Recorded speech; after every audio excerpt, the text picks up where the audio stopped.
everybody, it's time for another J9’s Patio Chat check-in, episode 300. Woo! Thank you, family, for that enthusiasm. Let's all have a toast. Let's all have a drink. We have Harvey in the background playing with the cork, so you'll be hearing that. So I invited my family to come on. Bryce and Kat were doing something this evening because I thought we might get them in on video. But we'll do with the people we have here in person, and Harvey will likely make an appearance in any minute, actually. It looks like he might be coming now. So this is 300, folks. I didn't do my live, but I think I'll save that for 365. So I'm going to go do the birthdays. So for those lucky people that had a birthday on my 300th Patio Chat, Mark Dewaron, who I went to high school with, he's in the U.S. now. So happy birthday, Mark. I hope you're having a great birthday. It's Miriam McKinnon's birthday, another Kay Bretner who lives in Halifax. And I forgot a birthday yesterday. It was Kai's birthday. He's 6 years old and he lives in Ontario. And that's Ambereen's little boy. Happy birthday, Kai. Happy belated birthday. So before we get our patio chat going, we just want to send out special condolences to some very special people in our life. My godmother, Kathy, unfortunately lost her sister yesterday, and so we wanted to send out condolences to her and Basil and Yvette and Lita and Trevor and all the family. She lost her sister Lillian. I didn't know Lillian very well, but Mom, you said she was a funny person. Maybe you can tell us something about Lillian. Well, she had a great sense of humor, and of course she had that lovely warmth of the English people, and a really motherly, lovely person. Oh, well, that's lovely. So we'll do a toast to Lillian.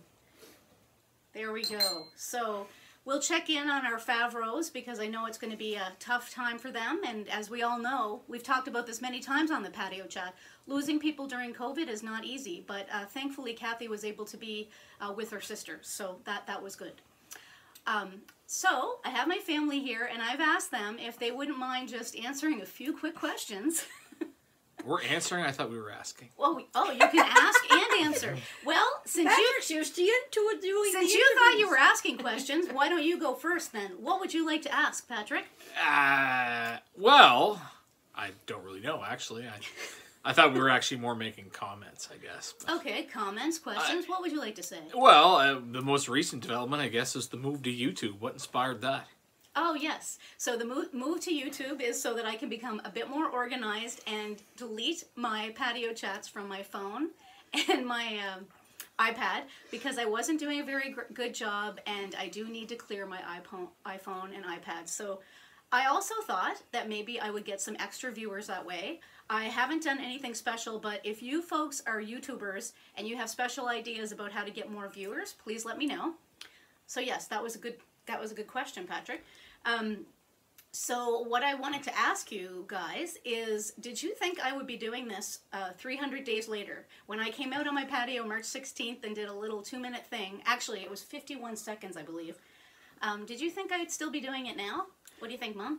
No, probably not, because for one thing, I hope this awful craziness would have been over. Well. But as to whether or not you could talk for 300 days straight, not a problem. And drink wine, no problem. No problem whatsoever. Okay, so here's looking at you, kid. Yes, looking at you. There we go. My family's totally giving me up. Harvey's making an appearance. I think for those real Patio Chat fans, this is what you were looking for. I know that a lot of people told me that 100, which was the one where I had my whole family, Bryce was there. I think that was people's favorite. Although a close second, and for some probably first, was the one where Mom came on. So people were crying for that one, I have to say. Yeah, you go ahead, Patrick. Well, what is the plans for 365? I apologize. My eyes are over the place. I'm trying to keep track of this cat. Trying to keep track of Harvey. Well, I've got some things in the work for 365. I know I've said this before, but really I'm going to be more intentional about 365. I've already thought about a few special guests who I'm going to check in with very soon to ensure they are available. I'm not going to give out too many spoilers, but as always, I'm interested in other people's ideas. Depending on where we are 65 days from now, I'm hoping to do something similar to what I did when I went around to different patios. That might be something I could do again, depending on where we are with COVID. and depending on the weather, because we could, who knows what the weather will be like at that time. I just feel it's important to do this at some point during the... We have hand sanitizer in the basement. Oh, dang, we forgot the masks. We still have, oh my goodness, we did not bring on the masks. And our family still didn't get a picture with the masks. We still have our Christmas tree up, and we still have this tree up. But things are coming down this weekend, so... I'm trying to think of what else I could ask you. One of the things, I do this, I talked about this on the Patio Chat, I do these sessions at work about returning to the workplace, and one of the questions that we ask in that session is, what are some of the silver linings that you've had because of COVID? So, everybody's heard mine, I'll say it again, it's the fact that I can come to Cape Breton so often. I've never been to Cape Breton so often in a year, and I was able to come and stay with my family. In May, I was here for my birthday, which I hadn't done for a long time. I was here for my parents' 25th. I was here for my parents' 25th. Oh, that didn't work. But I was also here for their 50th. In July, I worked here in October and was here for both of my parents' birthdays. And I have now been here since December 23rd. So that's very different. And I'm able to work in Cape Breton. I get a chance to see more of my family and see my friends here in Cape Breton. So that is my silver lining. Dad, what's your silver lining? Do you have a silver lining for COVID? Not really, just surviving. Hopefully everything gets over soon. Okay. Well, that's fair.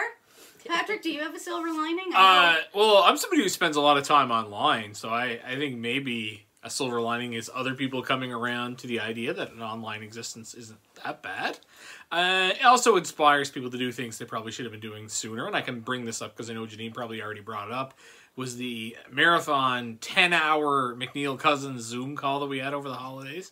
So that wouldn't have happened without COVID, so that was, that was good, and we'll be thankful for the Atlantic bubble because we wouldn't have Harvey here if it wasn't for that. So that was, that was good. Although that was obviously the pandemic restrictions starting to loosen. So those are a couple of things that come to mind. But yeah, for me, it's been more take it as it comes, I guess. But I'll certainly look forward to the day that we can behave normally again. But I think there's been a lot of people who have made the best of it. I know some people have decluttered. That was a positive I heard a lot of people mention. So, for some people, maybe a chance to organize and reflect or whatever. And then there were lazy people like me who just didn't bother.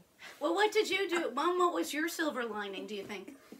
I did do a little decluttering. Not a lot, but I agree with Patrick about the Zoom, actually, because, there were events that happened, for example, my cousin Mary's 80th birthday. Yeah, that was fun. Where we had a lot of extended family. Oh, yeah.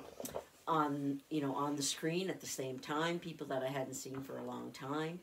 And that was really fun to, to be able to chat and see them. And, learning a little bit more about the technology doesn't hurt.